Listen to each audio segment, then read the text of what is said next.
Assalamu alaikum and a very good morning. I think still is a very good morning. We've had a beautiful start-off session on this Banking and Finance Summit, which is organized by KSI with the help of the Economic Club of Kuala Lumpur. So welcome to all of you who have braved the COVID and the imminent liberalization that is going to take place on the 1st of April, although it is an April Fool's Day, but it is not going to be a joke. It is real, going to come up. So I welcome all the panelists. Briefly, I would say that this is an CEO roundtable. We have, as the MC has very ably said, that we have 4 distinguished panelists physically present and 1 panelist online with us. That is Eric Hamburger.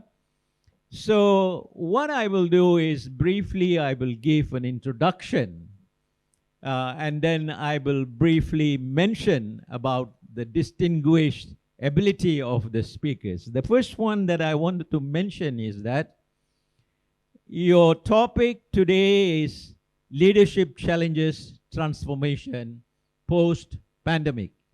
If I may be able to advise Tan Sri Michael Yeo and his team in KSI, let us drop the word pandemic in future. Post-pandemic, no more.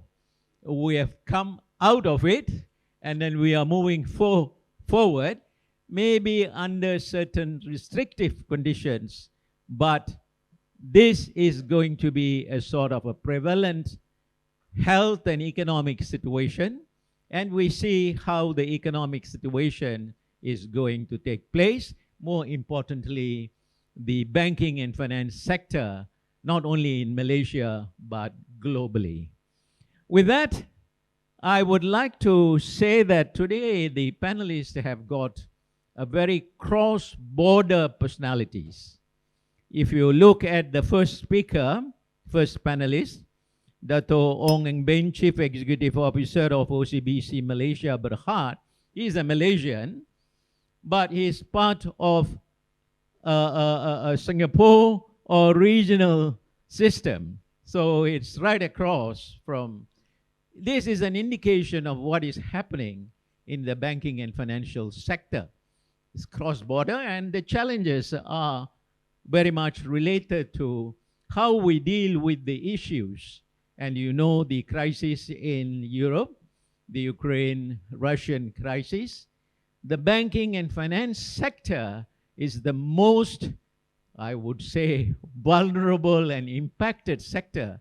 So when there is an unprecedented situation coming in, whether it is a COVID or whether it is going to be a war, the banking and finance sector will have to respond.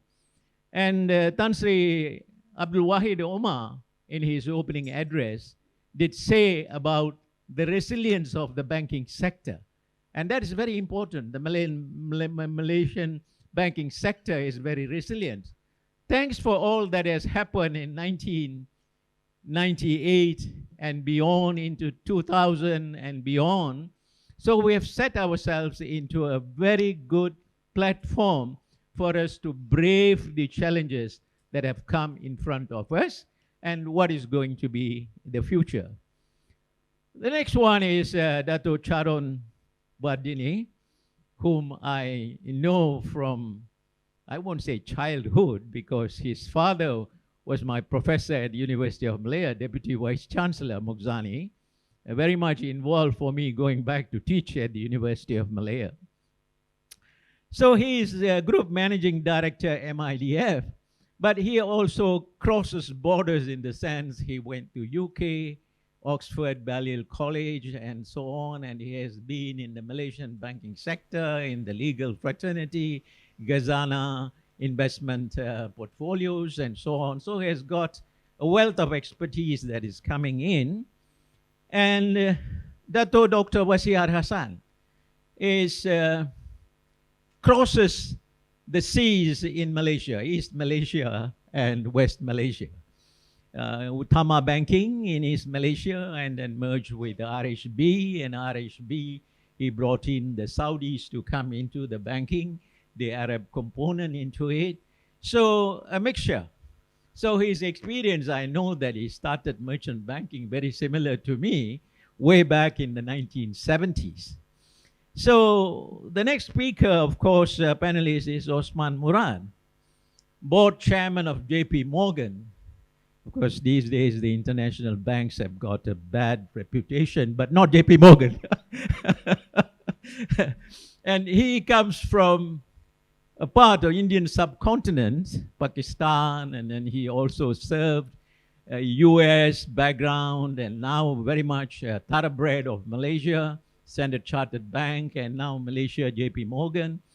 And therefore he brings in, and the last but not the least, Eric Hamburger is not really or per se in banking, but very much involved in the digital aspects of service industry in CTOS. This is the credit rating institution in Malaysia. Is taking bold steps forward. So with that background and the sort of opening remarks given by Tan Sri Abdul Wahid Omar, and also the assurance given by our Minister, Tokpa Mustafa Muhammad, that the Malaysian industry, in terms of providing the backbone for the developmental aspects of Malaysia, is very strong and going. It is up to take the banking industry in the new environment, although we say post-COVID, into the future and beyond. So that's the scenario right in front of us. Each member of the panel is given 8 minutes. I think that's what the organizers have said. So you will have your own piece for about 8 minutes. Immediately, there will be no questions. One by one, they would complete their presentation. Followed by that, there will be an interactive session with you. If you have the questions, you will have the opportunity to ask the questions or make a comment.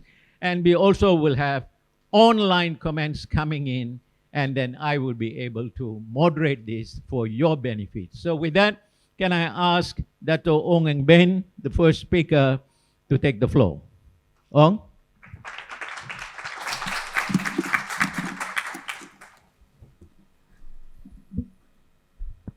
Thank you, Dato Sri Muhammad Iqbal, and thank you once again to KSI and the Economic Club of KL for organizing this very important forum, and the fact that they picked also a very good timing as we emerge from, I think, the last 2 years. We shouldn't talk about pandemic, right? I guess the question we want to ask ourselves is, what have we learned? Let me see. Doesn't seem to, hang on, let me, okay. Thank you. Sorry for the technical stuff.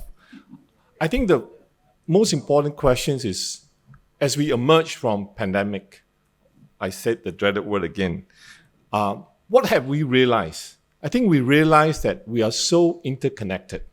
For the first time in the world, I think this crisis doesn't just hit one country or one region, but it's actually all over the world. And the other thing is that we learn so much from each other. Yes, there are some hits and misses along the way, but gradually we recover. I think there are more learnings that we have from each other, and governments, in fact, become more intertwined with the private sector. The private sector has given a lot of feedback. Even as someone from the banking industry, I've never seen the regulator, Bank Negara, being so proactive in helping everyone, especially those in the economy, to get through this. So I think it's very important that we realize the good things that this pandemic brought about. I think we also realize one very important thing, that the heroes and the heroines of this crisis are not necessarily the people that are very high in the economic ladder. So we hope that as we emerge stronger, we also recognize all the things that they have done for us. And then there's this tremendous realization that what really matters to all of us humans. It's not about more profits, more money, but actually good health, good environment, and good understanding among each other, and peace, and all that is all about getting along with each other, whether you are amongst the races as well as the country. So these are things that I believe we must not forget. The other thing that perhaps to emphasize, also there has been some negative things arising from this crisis. I think we have seen that increasingly more people get displaced. The people who are not so well in the economic ladder also got lost. Some people say that perhaps 40% of the world's population have not been vaccinated, and they are hurt very badly economically, socially, and mentally. The divide is actually tremendous. And what do we want to do about it? As a CEO of companies, corporations, it is so timely that we have ESG. ESG is not just about the environment. It's all about the social. And what do we address? Pressing issues behind us. I think typically every CEO has this pressure that as you recover, you need to show a lot of activities and efforts to generate the bottom line. But what are the learnings that we just said? And what are the things that we must not do and must do? There's a gradual belief that what has really helped the richer half of the world get through this period of time is a lot of ability to connect. Digital transactions could continue. And perhaps what is most important for the rest of the world that do not have this is to be equipped with this enabling tool for more information, for more learning, for more connectivity, and for better understanding with each other. So in Malaysia, I believe that what we can do as a country, not just the country itself, the government, but the corporations, we can try to bridge the digital divide. I think we realize that sometimes we talk one thing, but we actually do some other thing. We talk about how to make it accessible. We do need to give better connectivity to people who do not have the connectivity. People in Sabah, Sarawak, the rural folks. How about giving them devices that are reasonable, cheap, and accessible, and where they can learn? It rings hollow when companies like Apple, they report record profits that is unimaginable. But yet, their devices is so expensive that it's beyond the reach of most people. I believe that there is a social responsibility among organizations to do the right thing.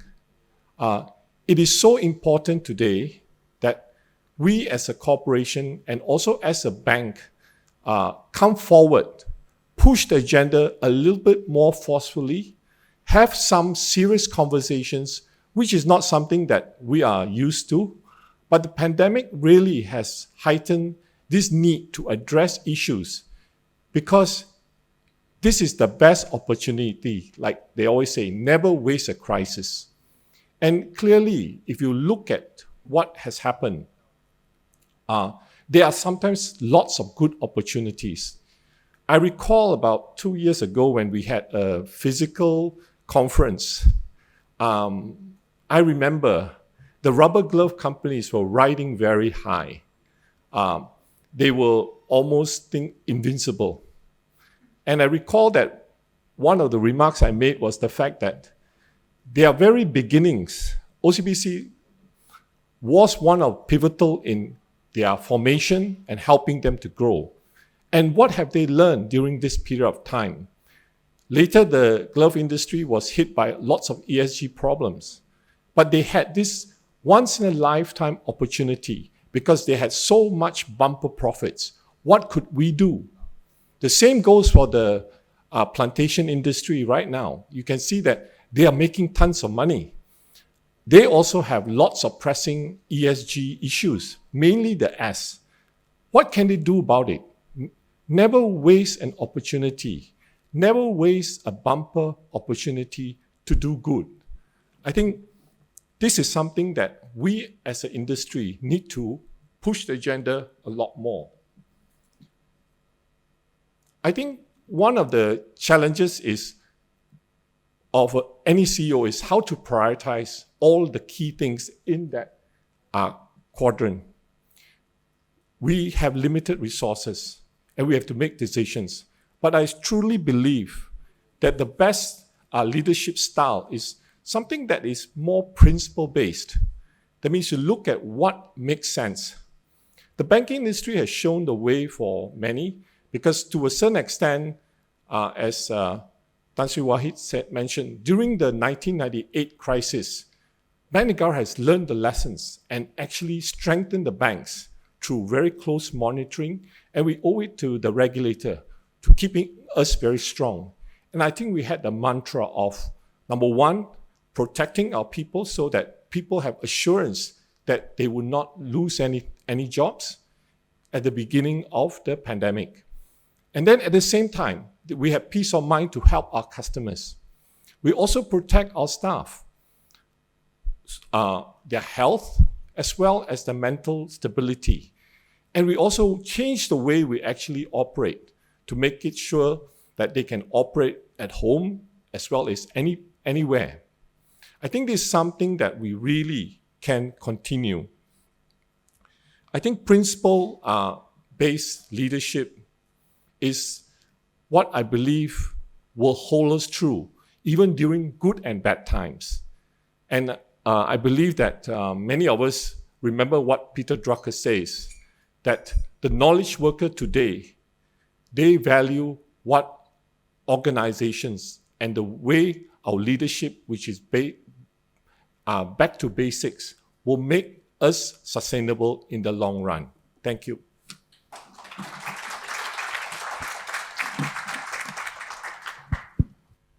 Thank you, Dato Ong, for your analytical approach to how the COVID has impacted in some ways and the responses given by the industry, and perhaps you have slanted it to your own OCBC experience.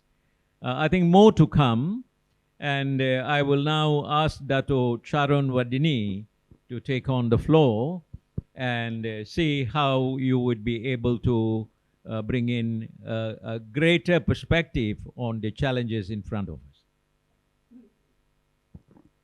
Assalamualaikum, morning. Thank you, Datuk Sri Muhammad Iqbal, for the kind words about my late father. Tan Sri Wahid, Tan Sri Reina, Tan Sri Michael, thank you for inviting me to this conference. Sorry, can you all hear me? Or you can? Okay. So I'm a bit paranoid, so I'm going to keep my mask on. I'll speak a bit louder. So thank you for inviting me, and I've timed myself, so I'll make sure I'll try and keep within the 8 minutes. So for a few words of introduction about MIDF, which is the company I now work for. MIDF stands for Malaysian Industrial Development Finance. I say Malayan because it was actually established before Malaya became Malaysia. It's a development finance organization and the oldest development finance organization in the country. We celebrate our 62nd birthday at the end of this month. Besides doing development finance, we also own an investment bank and an asset management company. And Tan Sri Wahid, of course, was a famous alumni of the group, and lots of famous alumni from the group. I would like to talk to you a little bit about really the banking industry in general. And we're supposed to talk about what's happening post-pandemic. And as someone working for an organization which is 100% owned by PNB, the mission is very clear, which is make money so we can pay dividends. And so, what faces me, like most CEOs, is how to make profits over the next couple of years as we recover from what happened over the last 2 years. Someone from a very famous management consultancy told me the secret to increasing your profitability is to increase your revenue more than you increase your costs. And I thought, wow, that's what I'm paying a management consultant to tell me. But anyway, that is true. And the wonderful thing about actually not the wonderful thing, the absurd thing about working in a financial sector is that inflation is good for banks, because inflation means high interest rates, and high interest rates mean more revenue for banks. So without doing anything, most banks can expect to see higher revenues as inflation hits us, which is perverse and terrible, but that's the fact of banking. The next thing, of course, is how do we control our costs? Now, the biggest cost is interest costs, and generally, when inflation hits and interest rates go up, banks do not pass all those interest rate rises to their depositors. So again, banks tend to do better when interest rates go up. The second thing, of course, is the other costs which we face, which are rents, people costs, and technology costs. Rents is a funny thing. Post what happened over the last 2 years, will everybody go back to work? We're about to move to a new building. Do I plan for 100% of the seats seats for 100% of the people, or seats for 80% of the people? If it's 80%, then of course that's a 20% reduction in cost already. And then of course there's people and digital, which go together. The promise is that if you go digital, you will have to spend less on people, because digital will make you more efficient, digital will do all kinds of things, which is nice if you happen to be very digitally enabled. Not so nice, though, if you're one of those people who aren't digitally enabled, because, you know, like it or not, no matter how much you want to push people around, some people will end up losing their jobs as you go more digital. And the other thing about digital, of course, is that the promise is in the future. The costs come now. So massive investment. So, you know, companies like Silver Lake, for example, are beneficiaries of going digital, because, you know, the costs are spent today and the promises are uncertain. And then, of course, there is digital all the way. I mean, I'm talking about digitalizing an old-fashioned bank. There's digitalization all the way. And, you know, Bank Negara is coming out in the next couple of days with announcements over who's going to be a digital bank. MIDF is in one of the consortiums. And, you know, we're all very hopeful that we'll get it, but we don't know who will get it. Now, supposing a true tech company gets it, and one of these tech companies which can, you know, do everything which tech promises. In other words, not just use traditional ways of credit scoring, you know, stuff which CTOS does, but, you know, all these super duper things where they look at your Facebook profile, they could look at your online presence and decide whether or not you are creditworthy. Supposing that really happens. And then you'll have the situation where these banks, they're going to take over everything, because they'll have reduced all their costs compared to the normal banks, because they have zero legacy costs, and 10 people can run a $10 billion banking book or whatever. And then they'll reduce their credit costs as well, because they won't suffer as much credit losses as normal banks do, because they've got these super duper AI ways of managing their credit costs. So that is the promise of the digital future, and that vexes us, right? I mean, how do we compete against that? I mean, one way we're doing it is to hedge our positions by investing in a digital bank. But, you know, it's not that easy. So these are the micro things which face banks. Then, of course, you've got the more macro things, ESG, which is talked about a lot today. Now, ESG is the future. Well, I thought it was the future, but you wonder sometimes whether this is just self-serving hypocrisy by the people who come up with it. And let me get back, I'll get back to that in a second. But from an ESG point of view, Malaysia is in trouble. Our biggest exports are hydrocarbons, i.e. Oil and gas. Second, palm oil, which means palm oil. And third, electronics.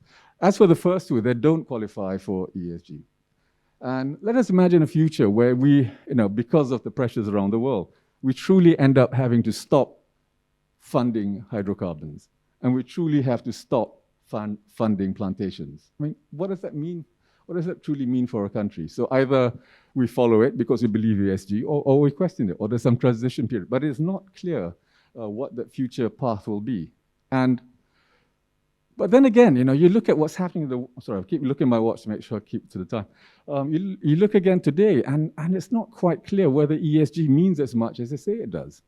For example, there used to be something called an ESG discount on plantation stocks. And plantation is ESG bad for two reasons. One is deforestation. Well, three reasons. One is deforestation. Second, it's bad for orangutans and other wildlife. And third, the treatment of labor. Now, I won't go into the ins and outs of that, but that is what the perception is. It used to be the case that the plantation index was underperforming compared to the price of palm oil. But at some stage, when palm oil suddenly hit a certain level, all of a sudden, all the ESG considerations went out of the window. And foreign investors started piling into palm oil stocks. And suddenly the plantation index is up again. So you wonder, hang on, you're going on and lecturing us about ESG. But when it comes down to it and there's money to be made, suddenly tons of foreign money floods in. And the other thing, of course, is look at hydrocarbons, right? Everybody says it is bad to use hydrocarbons. Everybody says we mustn't subsidize the use of hydrocarbons. So fuel subsidies are bad per se. But look what's happening in Europe at the moment. Because of what's happening in Ukraine, the price of gas has shot through the roof. And what happens? And price of petrol has as well. And suddenly what happens? They're talking about subsidies in Europe for gas. So it's okay for us, it's not all right for us to subsidize and be good for hydrocarbons, but when it really hurts the people who espouse all these ESG principles, they go out of the window and they start promoting subsidies. Indeed, if you look at the ESG index now, there's talk of allowing weapons arms manufacturers back onto the ESG index, nuclear weapons manufacturers back on the ESG index, because it is ESG good to fight Russia. And you just wonder, because we're sitting here and we have that thrust on top of us. I've just got 10 seconds left. So I'm going to close with the other big issues which face us. One, the metaverse. Second, decentralized finance. And third, deglobalization. These are the big mega trends which are really going to hit us. Thank you. Thank you, Dato Charon. I think he briefly touched on the paradox of the banks, not only banks, generally business, cost-benefit, revenue-cost relationship in a COVID environment or any other threats. It always impacts very badly, and whether profit is going to be a reality or not. Banks are no exception.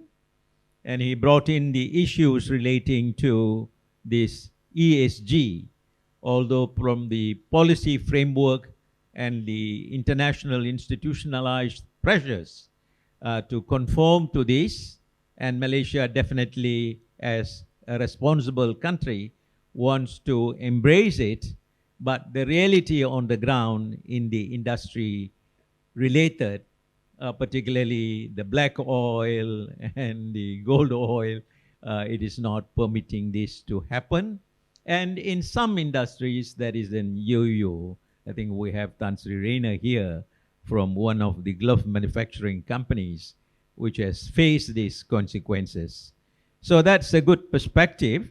And on the relationship about the digital aspects, I think we will reserve it for the final discussion with the general participants. So we move on to the third speaker, Dato Dr. Vaseehar Hassan. As I said, that he has a very colorful background. And over to you, Dato. Thank you, Dato Sri. As Tan Sri Wahid and Dato Sri Mustafa Muhammad earlier on set the stage, and Tan Sri Wahid was telling about the strength of the Malaysian banking system. And we all know that as results of 2021 from the banks are coming out, most of the banks have done better than 2020. That means despite the moratorium and the pandemic problems, banks have performed much better. That speaks for the strength of the banking system in Malaysia, which is the result of the lessons we learned in 1997-98. Over the last 30 years or 20 over years, the banking system has been strengthened very well. And the free association I had when Tan Sri Wahid was making the speech was the very government in Malaysia, which was so stable and established that stable banking system, has somewhat become less stable now the last few years. And therefore, we need both the stability in the banking as well as stability in the government, which I think the people are looking forward to the future, because one without the other will be still a failure for us.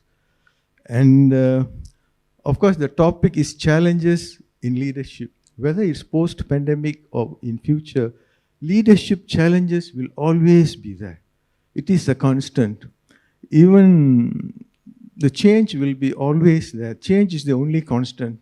In my own example, when I joined the banking board in 1989 or 90, thereabout, I used to be the youngest board member in the bank. Today, in any of the boards, I am the oldest, if not the second oldest board member. So change takes place as we go along. And so how banks are prepared to face the digital economy, that's the question that we are also addressing.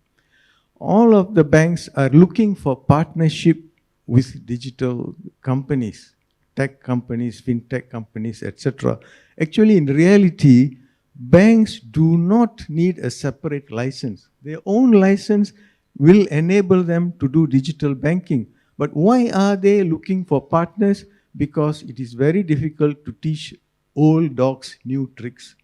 So the bankers who are present may not be able to change themselves to the digital economy. That is why every bank is setting up a partnership with another digital company or a digital fintech company. And that's exactly how DBS in Singapore did. They created a separate entity for banking because it is not easy to change the mindset of the current set of bankers to move to the digital economy. These challenges will be there.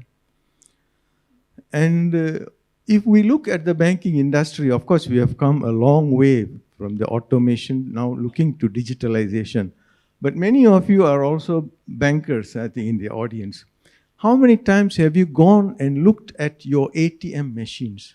How functional they are? I go around looking at all the bank's ATM machines, and I must tell you that the satisfaction of the situation of the ATM machines is far from satisfactory.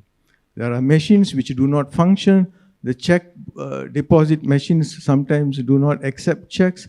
Cash machines are worn out. If you accept, you bank in the cash, then a lot of notes gets rejected. All these things are there. So even in the automation, we are not able to satisfy the customers.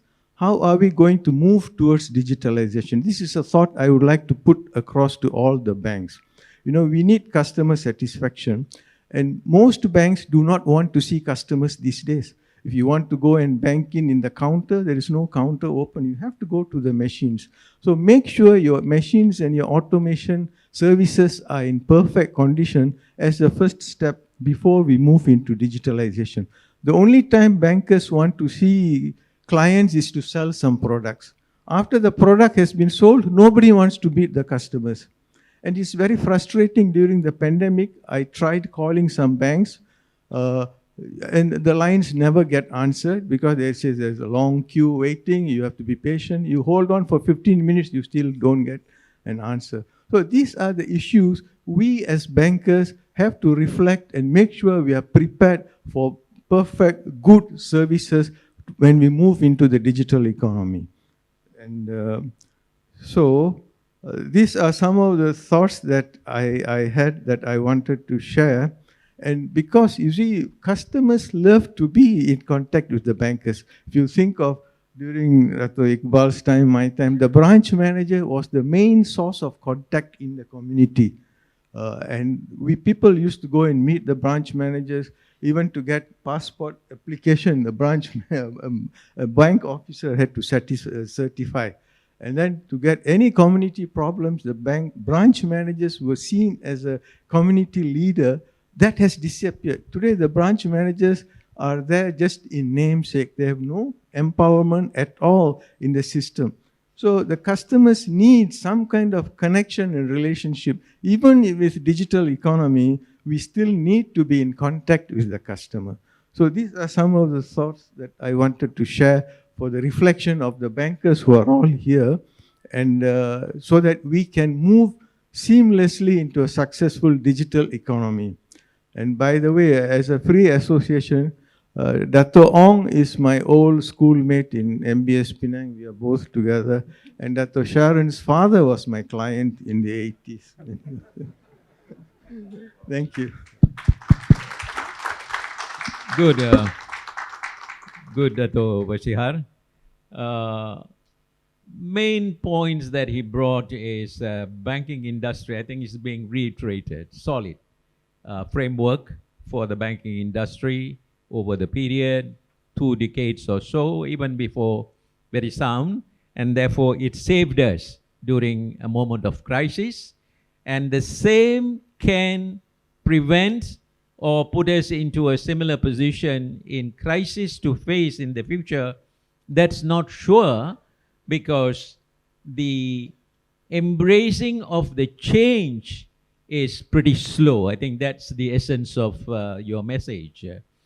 And the mindset, the bank's mindset, not only the bankers, but generally, I think when you look at the economic process, talk past ministry or any other MITI and so on, is that the drive to change, particularly the SMEs, is not really happening the way we want to see that happening.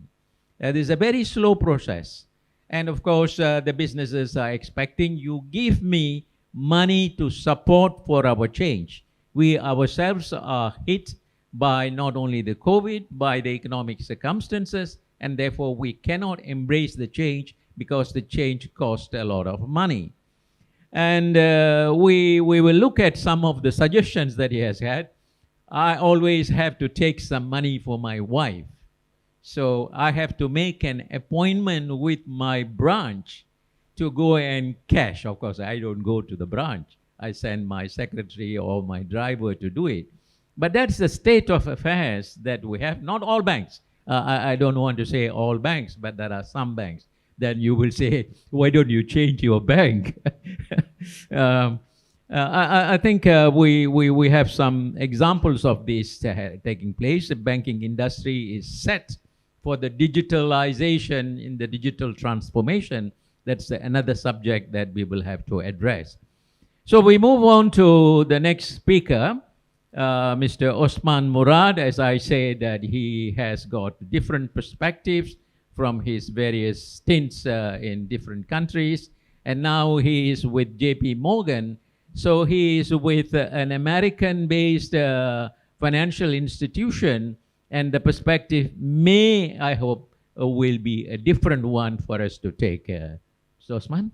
Thank you very much, Dr. Sri Iqbal. Tan Sri Waidumar, Tan Sri Michael Yeo, distinguished ladies and gentlemen, thank you for giving me this opportunity to address you.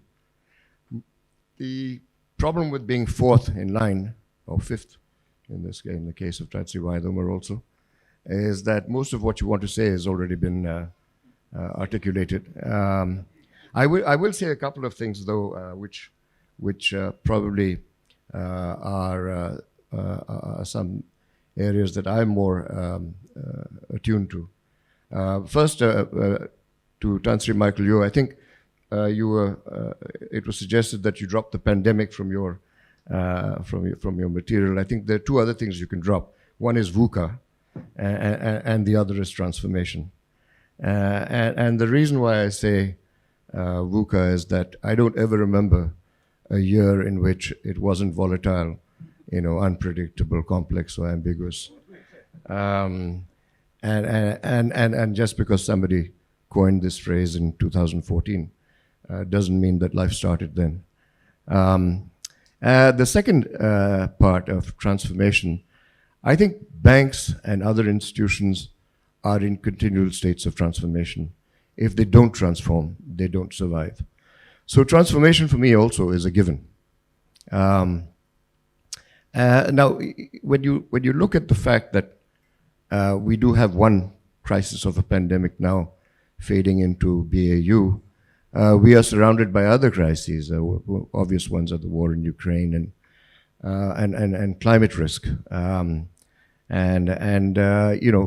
These will continue to hound us going forward for a long, long time. So living in this environment, we will continue to have to be agile enough to be able to respond to unpredictability. I think if you look at the recent past, banks have been reasonably good at identifying future risks, but they're terrible at mitigating them. And you know, I think it was Warren Buffett who said that, you know, it's predicting the rain doesn't do it, but building the ark does. And now the reason why banks are not very good at mitigating risks in the future is that it is a question of asset allocation, capital allocation, how do you prioritize, and competing priorities, and that will not go away either. The only way around that is collaboration, and Dr. Vaseehar alluded to that in his suggestion about tying up with fintech. I think collaboration of that nature is going to be critical, and it will take banks into areas where they have not been comfortable going. The SMEs have never been well served by banks, and that's largely because they've never been able to do it with the nimbleness, the cost structures that go with it. Fintech will definitely help and enable that, and then already we are seeing, collaboration and cooperation amongst the industry and other specialists. At JP Morgan, we recently signed up with Taulia, a global supply chain provider. So a lot of that is going to happen to mitigate areas where you're not able to allocate capital to.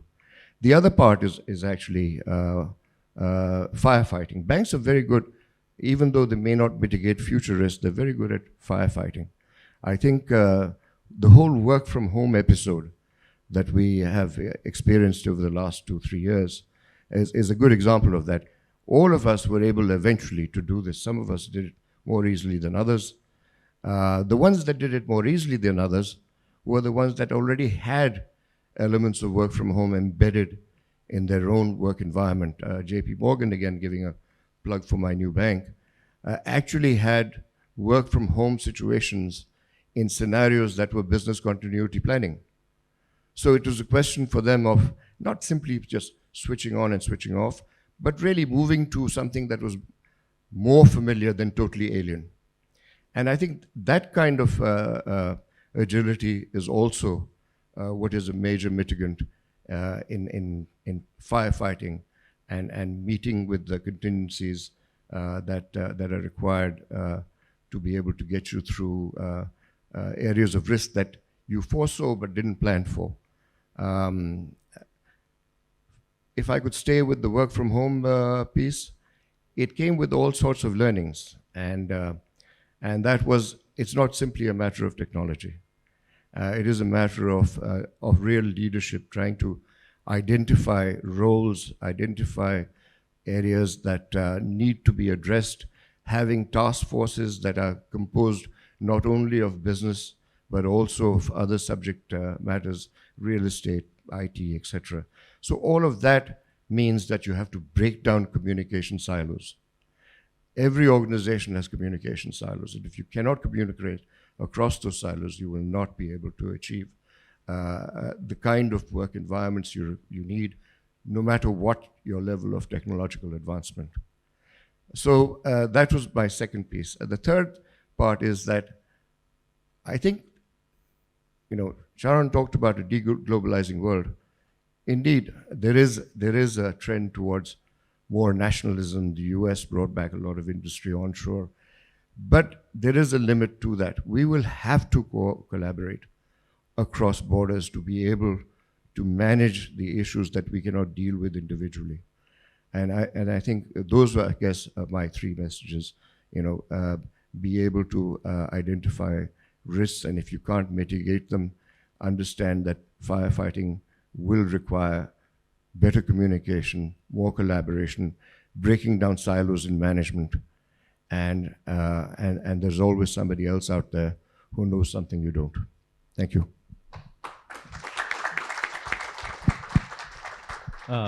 Thank you, Osman. I think you brought honors to bear that changes are taking place in relation to problems that we are facing. And these changes do not lead us to a stable position. And what he advocates is that the challenges are going to be continuing, and therefore we must be always in a state of preparedness to face that.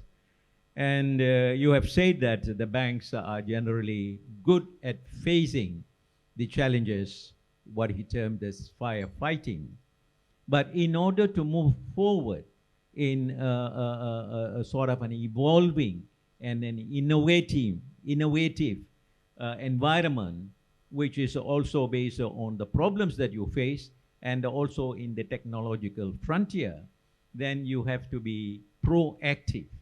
I think in this, you have to have collaboration, not necessarily between banks and related industries or sectors, but among themselves to have a look at it. A globalization issue, I think we can keep on talking on this, but I think there are challenges on that.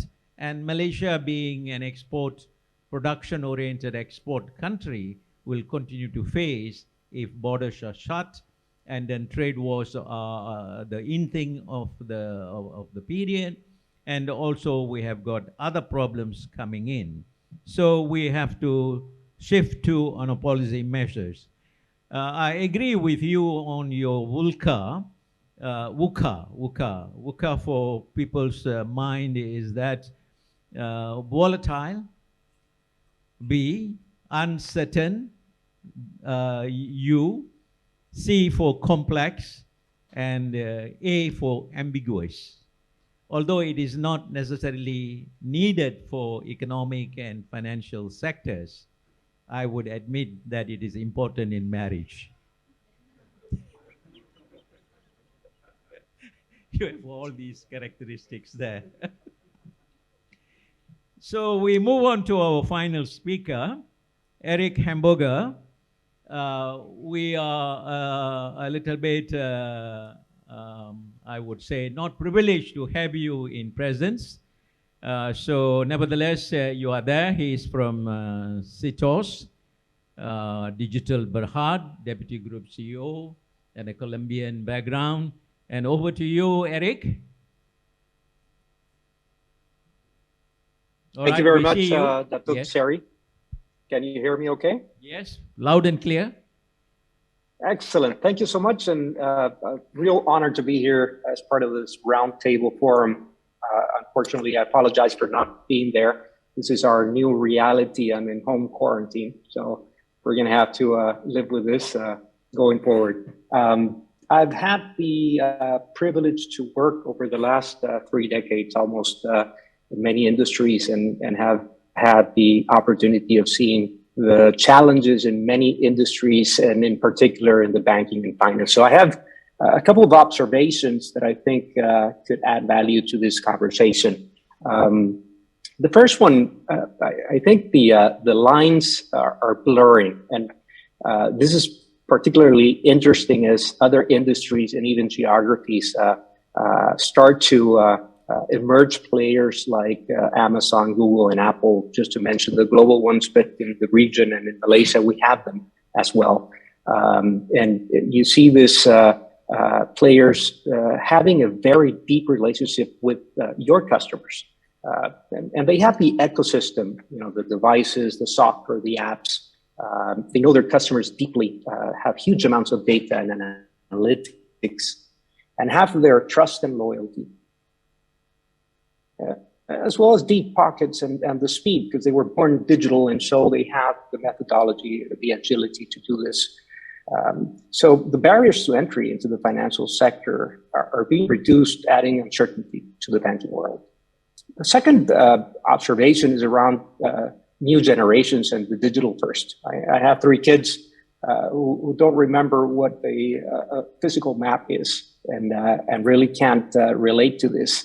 And this digital first, which is no surprise, but being digital is not just about having an app or a good website. Being digital requires a full transformation of backend processes to have a fully immersive digital experience.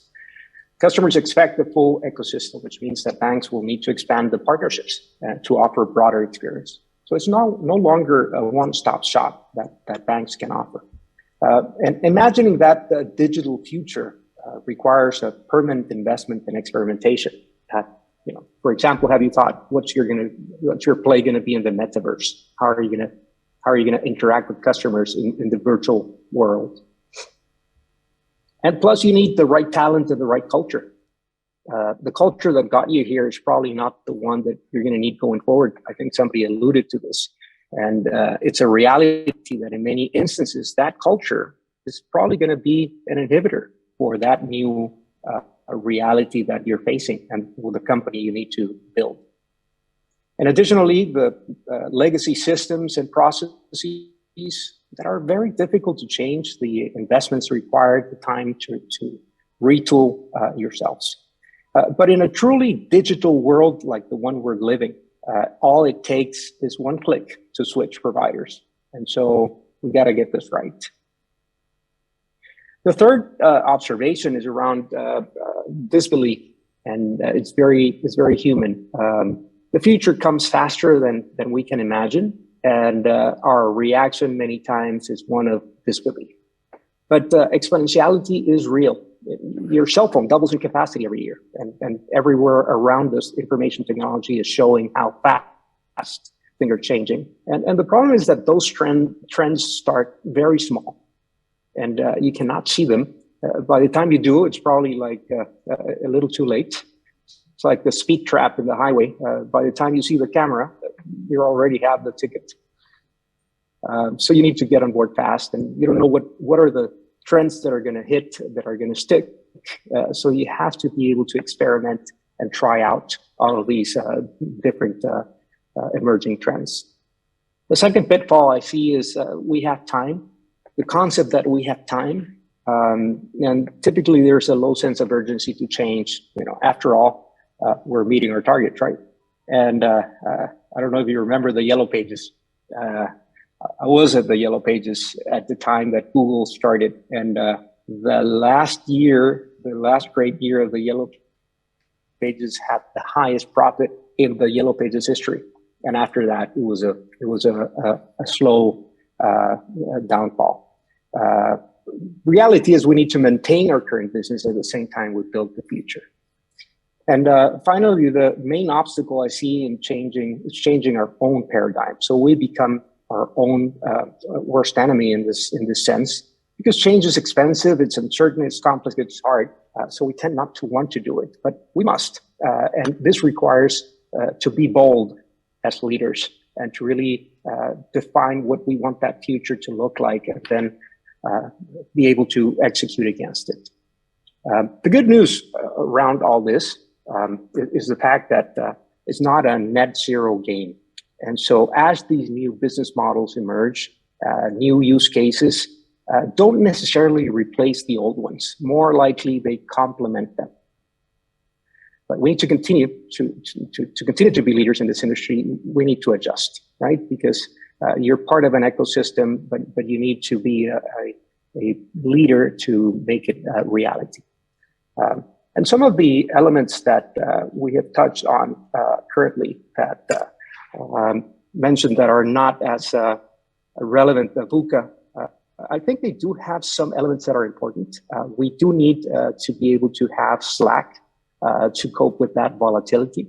And leveraging partners like CTOS is important because it gives you that scalability without having the added risk or the added cost. Same is said for uncertainty, to be able to capture as much information. We're a data company. There are other partners, other players that you can leverage to get that type of information and analytics to help you drive in getting complexity, bringing specialists.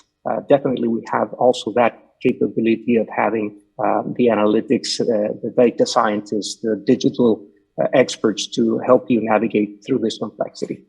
And finally, being able to experiment. We have been leaders in the market precisely doing this, continuous iteration and bringing to market services like ID Guard and Secure ID that help precisely the digital evolution of the banking sector. And that's what we hope to do. So definitely think that in this journey, which is complex and hard, you need to leverage as many of the partners as possible to get you through this evolution. Thank you very much. Thank you. Thank you, Eric. Yeah, good.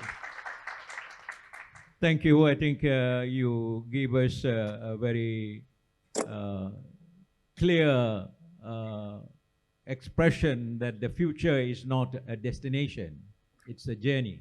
So at every stage of the journey, you have to realize the future and make responses in relation to that. It's a very good perception. Stay online. We are now going into the interactive session with the participants. So you are now open for any comments. If it is comment, you have to make it very brief so that you give opportunities to others. If it is a question, you can also direct that question to any one speaker, any one panel member. If it is a general one, I will give time to each of them to respond.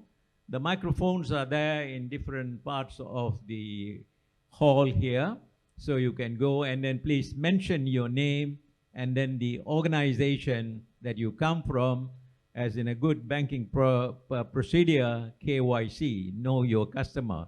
Now we have to know who the participant is, how loaded your question is.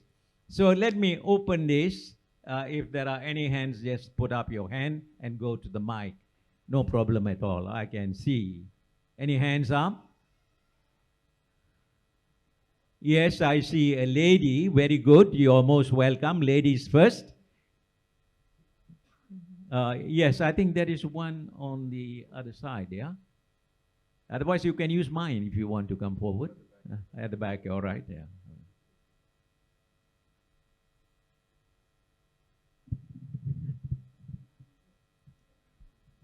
Very good morning to everyone. Thanks for inviting me to this physical conference for a long time.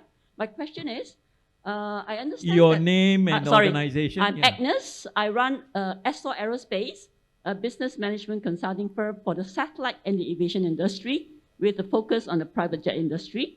My question is, I understand that cryptocurrency is not legalized yet in Malaysia. If it's not, may I know when it will be legalized? Thank you. Did we get that? What? Oh, cryptocurrency. Cryptocurrency. Yeah, okay, Agnes, thank you for asking the question. Can I defer that for a while? Because I have got one or two questions, they are all related in a loop. So we will look at the cryptocurrency as a component part of the total digital banking process and what is permissible and what is not permissible. I think we have to look at that. So I'll come back to you, Agnes. Is there any other question? Yes, please. Another lady. Okay, give a big clapping hand to all the ladies. You know, they're coming forward. Yeah. Hi, good morning. My name is Ruba, and I'm from. Ruba, is it? Ruba. Ruba, okay. I'm from a media and intelligence company called Eco Business, and we focus very much on sustainability and ESG issues. My question is actually directed to Dato Vaseehar. I think you've rightly pointed out that the ESG approach is riddled with more holes than a Swiss cheese. Fair Finance Asia's latest report calls out the same thing that you mentioned earlier. So in your opinion, what then should financial institutions do to make sure that they're not further fueling the problem? Should screening processes of lenders be more stringent? Okay, thank you, Rupa. Yeah, Vaseehar, you can answer that straight away. I think she was referring to the ESG aspects of it, how the banks are actually embracing this, and you also have got the paradoxical situation that Charon mentioned earlier with regards to some industries not complying and therefore restrictions being brought in, profit goes up at some point in time, profit comes down at some other time, and therefore from a policy perspective and banking own strategy, what would be the steps taken? Is that right, Rupa? Did I read your mind rightly? Only that part I read your mind, not the others. Oh, okay. You want to talk to Sharon? No, I think you answer first and then we'll go to Charon. Yeah. Nama. You mentioned Vaseehar. Vaseehar means attractive person, you know. In psychoanalysis, we call this transference. I mean, she has an unconscious transference towards me. Maybe reminds, I might remind her of her father or an uncle. Lucky father or uncle.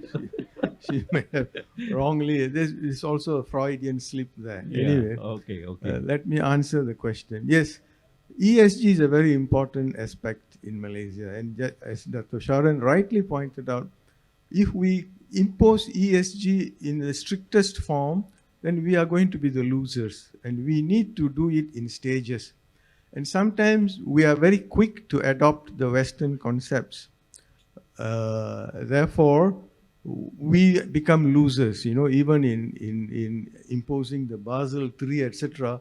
When some of the advanced countries are still struggling, we want to be the number one to prove to the world that we are in line with the development. So it's sometimes better to go slow and steady, because palm oil and carbon, they are contributors, big contributors to our economy. But we need to move forward.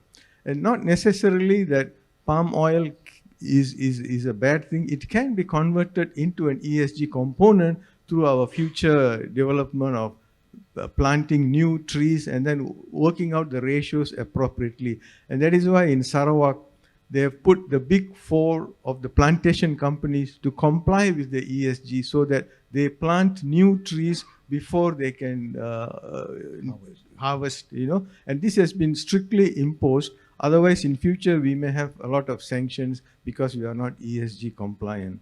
And banks are moving towards that. Most of the banks, Maybank and all the big banks, are looking at one of the risk factors. I think the risk people, some of them are here. When they look at credit approvals now, they look at how ESG compliant this client is. And over probably in the next 5 to 6 years, they will become more and more stringent to make sure that the credit applications, the clients are ESG compliant. So we have to move step by step, and surely it will be a time when everybody will be ESG compliant. There's a time frame that we need to work ourselves with. Thank you. Charon, the mic is on the other side. Okay. Just quickly, I believe in ESG, and the bank I work for does as well. We organize green conferences. We make sure that we fund environmentally sensitive projects and everything else. And certainly from the social and the governance point of view, who wants to fund? We don't want to fund crooks. We don't want to fund people who do bad things. And from the environment point of view, we don't want to fund people who destroy the environment we are so, we're so blessed with, right? I'm not so sure about carbon, because I think the accounting for global emissions of carbon is a bit skewed. It seems to me that the ones who are the greatest carbon emitters per head pay the least, and the ones who don't emit that much carbon per head are paying the most in terms of the cost of complying with carbon.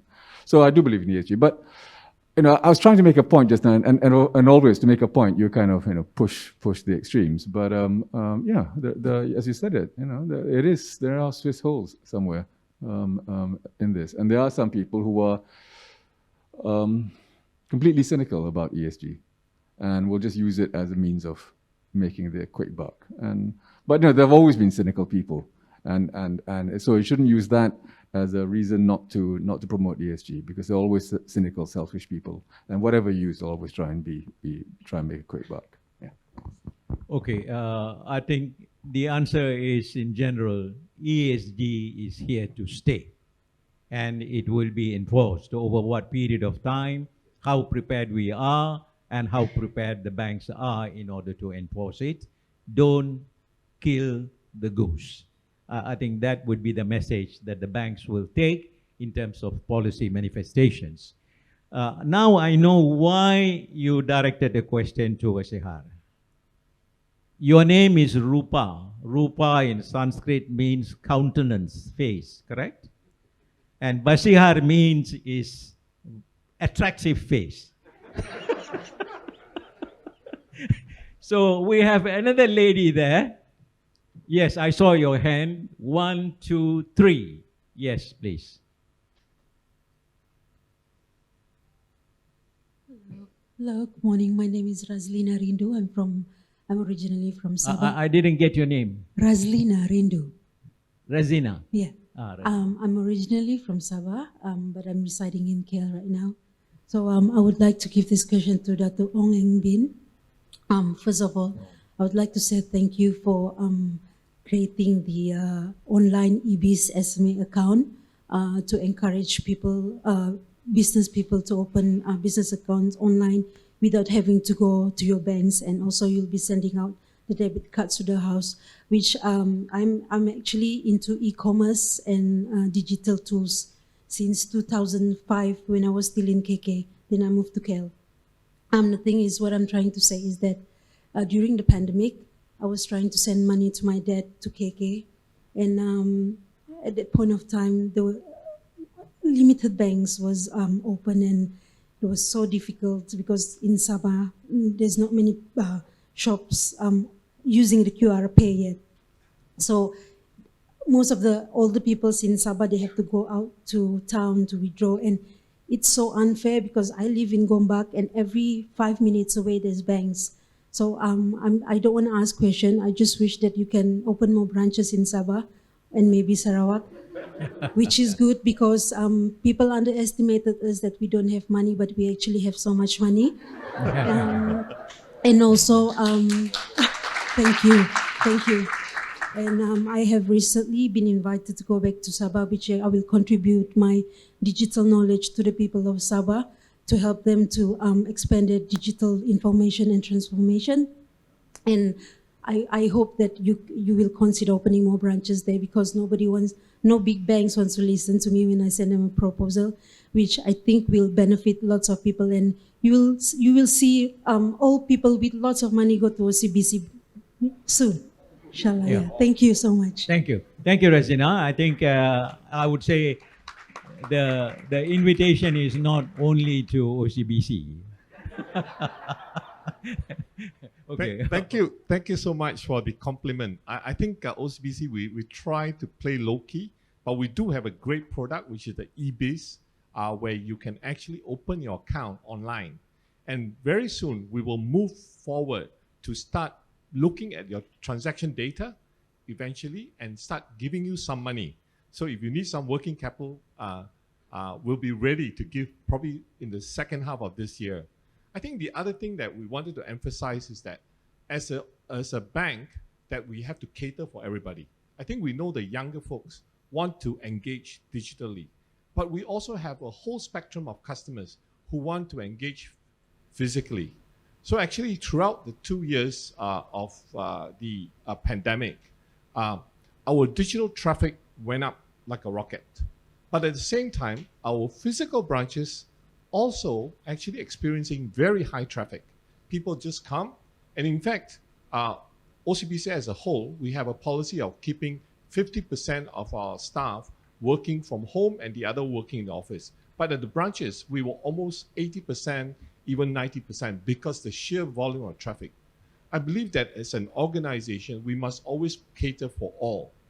I'm a Methodist person, and I believe one of the ethos of Methodist schools is education for all. So for OCBC, I think it's all about finance for all. That means we cater to all aspects of customers, those who like to engage digitally and those who like to meet physically. We even have, for some customers who prefer to chat with us, they do not want to physically come to the branch, but they want a secure way of communicating rather than calling the phone. We have also a product which is called the secure chat. It's something like WhatsApp, but it's encrypted. We are first in this country, so you can actually type out exactly what you want to do. Send money, place money, invest in some bonds, you can actually do that, and we can have the record of all the transactions, so there's no dispute. I think generally, this is what the bank of the future needs to have, to cater for what we have right now, and at the same time cater for the future. Certainly, we have ambitions to go to Sabah and Sarawak because we think that it's a very, very big and large country, state with a lot of potential. But of course, we do need to look at our regulator, get the kind of buy-in from them. Yes, thank you. Yeah, Osman, do you have any comments on the two questions that were coming? If you have quick one. Well, I can just refer back to the ESG one and say that I think the ESG and the climate agenda will merge in some ways. And I think Tan Sri Waidamar alluded to that the central bank already has a task force that's looking at this, and they are actually looking at ways, without disrupting the industry, how they can make banks a little bit more sensitive towards towards dealing with customers that are in industries that are either polluting and or extracting ways of mitigation, and eventually looking at solutions also. It's a graduated thing that they're going to be coming out with soon. So I think that, you know, you look at ESG, but you look at it also in the context of what is happening to reinforce that it's not only something that's being left up to the banks, but it'll be driven by the regulator. I think in terms of what Dato Ong was just talking about, I applaud the fact that you think you can be able to address the financial needs of everybody. I think that's really a worthy, goal. But I think it's been something that has been eluding most of us for a long, long time. So once you've got it done, let us know. Okay, thank you. Now, I will close the open questions. I have two pertinent points, as well as going back to Agnes' question on digital currency. And with that, we will conclude. I will put it to the panelists, although Dato Ong said that more branches may be necessary and how he is organizing his branches. There is an indication that branches may actually become obsolete. You don't require a branch as more and more digitalization is taking place, because people need not have to go to a physical branch. That's one sort of an issue which I think the panel can address.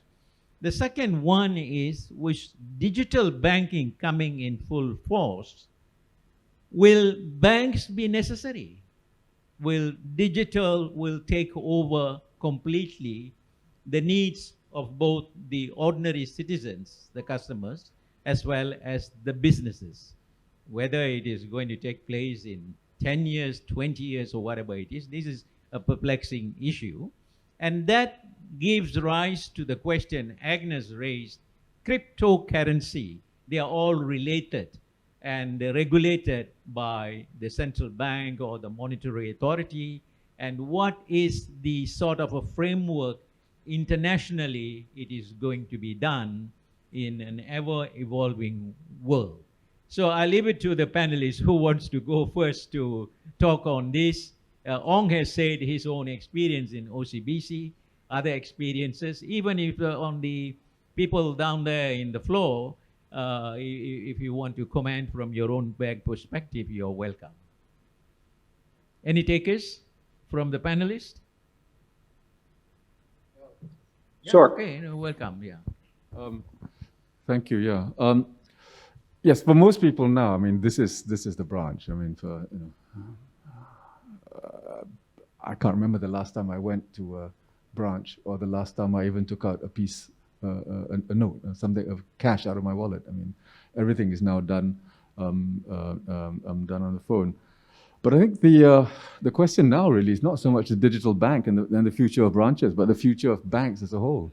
If we are to take DeFi at face value, which is decentralized finance, then we may not need big banks at all. Bank Negara has already issued a paper together with the South African Reserve Bank and the Singapore Reserve Bank and the Australian Reserve Bank on Project Durban, which is they're going to use central bank digital currencies, which will, make it incredibly easy to transfer money from one country to another. Now, if that takes off, then potentially all forex business of the big banks is gone, because it can all be done immediately. And if you take it to the extreme, you don't need a bank at all, because your digital wallet will hold a digital currency. You don't need a bank account, you don't need a current account. If you wanted to make money, if you wanted to invest your money or lend your money, you could do it direct. You don't need a bank as intermediary. So, at some point, and we think it's far-fetched, but, post offices don't exist. Newspapers don't exist. And we could very easily see a stage within the next 10 years where banks cease to exist. And it's all DeFi. And I'm not talking about branches, just banks as a whole stop existing.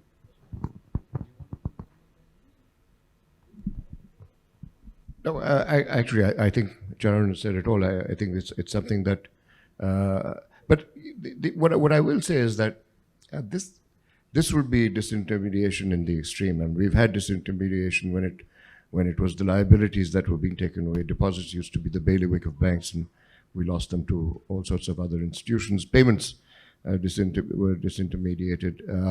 And indeed, if now the foreign exchange business is going to disappear, that would be another big chunk of banking business that has gone out of the window. But I still wonder whether that will be the death knell of banks. I think there is still a role that banks play in the distribution and allocation of investment and capital. And I don't think that is likely to be obsolete in the near future. Banks do reasonably good job at that. Okay, a quick response from Ong and then Vaseehar, and then we will close on time. Yeah, I do agree with Morad. I think not because I'm a banker, but I believe that banks play a key role in guarding the finances of people. I think once you put too much concentration in one system, I think there's inherent risk. I think cryptocurrency is certainly one area I also caution people. Of course, as an investment nowadays, people can invest in anything. You can invest in some gold futures or whatever, because you always want a quick buck. I think people will invest at the same time, they will profit and they will talk about it. But I think as something that we want to use for day to day, I think the volatility and the way we safeguard and the KYC that goes into some of these cryptocurrency instruments are something that we really have to study before we can embark on it in a big way. And by the way, they are also not really very ESG, because they take huge amounts of energy to process. But I do believe that some of the technology behind cryptocurrency, blockchain, can be used. But guess what? Why are we not investing in such a big way? Because the infrastructure is too expensive. And how do we encourage everyone to sign up? I think out there, OCBC is showcasing some of our products. But I told the team, I said, reality is you can build a fantastic product, but you have to get people to use it. People are skeptical. People want to go to the bank sometimes. So I think it's something that the death knell of bank is too premature. Even though I'm close to retirement age, I believe that for a long, long time, banks will be around. Thank you. Yeah, Vaseehar, quickly. Bearing in mind the time, I will quickly answer the two questions. One is, human beings are social animals. We cannot be doing everything online. We like to still go to the branches, to the shopping malls, etc. Therefore, the death of banks is too premature. I agree with all the speakers. And therefore, banks will be there, but their roles may change, but still we will have what is known as banks, will still continue. On the cryptocurrency, you see, the problem is lack of understanding. Not everybody understands cryptocurrency fully well to invest. In 2008, when the financial crisis happened globally, Malaysia was one of the least affected during that time, because we did not allow those debt papers from US to come into Malaysia. If you remember, Tan Sri Wahid may know. Even Singapore was affected because they allowed some of those debt papers to be bought by Singapore banks. So if the moral of the story is, if you don't understand anything, don't invest. So until we can understand cryptocurrency clearly, and as the central bank also studies it and recommends it, you can put your risk capital into cryptocurrency, but be prepared to lose everything if you want to do that. That's my view. Thank you. Okay, we can go on. I think it's very interesting subject and so on, but time. Oh yeah, sorry, Eric, you want to come in? Yeah, all right. Sorry. Yes. All right, quickly. The disadvantages of the virtual, right? Disadvantages of virtual. No, quick comment. I think it's not a net zero game, like I said. I don't think one technology or a couple of technologies are going to totally eliminate the banking industry. I think they complement each other, and so we have an opportunity to reinvent it together. So I think that banks are going to continue to be part of the scene because the fundamental needs of customers are still there. You have the legacy and you have the know-how to evolve. So I don't think it's going to be replaceable. Thank you for your intervention. I think I hope we are. I think there is no time for online questions to be taken because we are already none. All right, so we are past a few minutes. I don't have anything to say except that what is happening in Russia. We don't want to get into the geopolitical issues. People have no access to the payment system. All the credit cards and debit cards and other things are all gone, and they have to use the hard cash. So the central bank came in and put the hard cash out into the hands of the people. We don't want a situation of that kind to happen in Malaysia or in anywhere else. But it shows the weakness of any digitalized and network-based when financial system becomes an instrument of war. And the people who suffer are the ordinary people. And that kind of a suffering can be alleviated by any other mechanism is good. But every mechanism depends on the internet and the international, whatever you call SWIFT or CHIPS or any other system. So long as these are governed under certain jurisdictions which are poised to propagate their own political and strategic agenda, I think the banking industry, as it is performing with modifications and evolutionary trends, will always be there, and we hopefully they will survive and support KSI in the next summit.